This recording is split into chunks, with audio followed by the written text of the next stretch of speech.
Hi friends, வணக்கம்.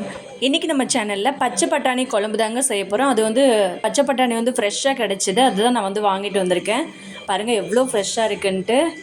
இந்த மாதிரி பச்சை பட்டாணி நீங்கள் குழம்பு செஞ்சிங்கன்னா இட்லி, தோசை, சப்பாத்தி, பூரி, ரைஸ் எல்லாத்துக்குமே ரொம்ப நல்லா இருக்குங்க. நீங்களும் வீட்டில் வந்து செஞ்சு பாருங்கள். செஞ்சு பார்த்துட்டு எப்படி இருக்குன்னு வேணால் எனக்கு கமெண்ட் பண்ணுங்கள். இந்த மாதிரி பச்சை பட்டாணி வாங்கி யூஸ் பண்ணுங்கள். அப்புறம் இந்த கடையிலலாம் க்ரீன் கலரில் வந்து பச்சை பட்டாணின்னு ஒன்று வச்சுருப்பாங்க இல்லையா, அது வந்துட்டு ஃபுட் கலர் வந்து ஆட் பண்ணியிருப்பாங்க. காஞ்ச பட்டாணியை வந்துட்டு ஃபுட் கலர் போட்டு ஊற வச்சு அந்த மாதிரி வச்சுருப்பாங்க. அதை விட இது வந்துட்டு எவ்வளோ பெட்டருங்க. இந்த மாதிரி வந்து ஃப்ரெஷ்ஷாக வாங்கி சமைச்சு பாருங்கள், ரொம்ப டேஸ்டியாக இருக்கும். நான் வந்துட்டு உருளைக்கிழங்கு, கேரட் எல்லாமே போட்டு செய்ய போகிறேன். ரொம்ப சூப்பராக இருக்கும்.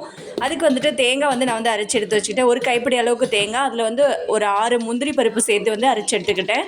4 ஸ்பூன் எண்ணெய், கடுகு, உளுத்தம் பருப்பு, ஒரு கொத்து கருவேப்பிலை, பட்டை, கிராம்பு, சோம்பு, ஒரு 2 பெரிய சைஸ் வெங்காயம் நீட்டமாக கட் பண்ணி சேர்த்துருக்கேன், 2 பச்சை மிளகா, 1 ஸ்பூன் அளவுக்கு வந்து இஞ்சி பூண்டு விழுது, தேவையான அளவு உப்பு சேர்த்துக்கோங்க.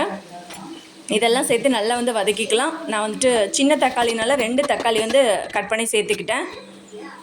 தக்காளி வதங்கிறதுக்கு வந்து உப்பு சேர்த்துக்கோங்க. இந்தளவுக்கு நல்லா சூப்பராக வதங்கி வந்ததும் 1/2 ஸ்பூன் மஞ்சள் தூள், 1 ஸ்பூன் 1.5 ஸ்பூன் அளவுக்கு வந்து நான் வந்து மிளகாத்தூள் சேர்த்துருக்கேன். 2 ஸ்பூன் அளவுக்கு வந்து கொத்தமல்லி தூள், கரம் மசாலா வந்துட்டு ஒரு 1/2 ஸ்பூன் வந்து சேர்த்துருக்கேன். போட்டிங்கன்னா நல்லா வாசமாக இருக்குங்க. கரம் மசாலா இல்லைன்னா கறி மசாலா சேர்த்துக்கோங்க, ரொம்ப நல்லாயிருக்கும்.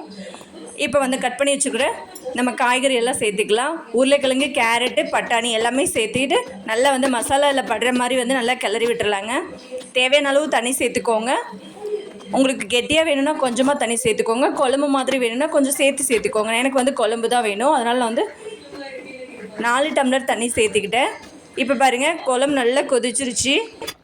தேங்காய் பேஸ்ட் வந்து சேர்த்தாச்சு. குழம்பு நல்லா வந்து கொதிச்சு வந்துருச்சு. இப்போ வந்து அடுப்பு ஆஃப் பண்ணிவிட்டு கொத்தமல்லி இலைகளை வந்து தூவிக்கலாம்.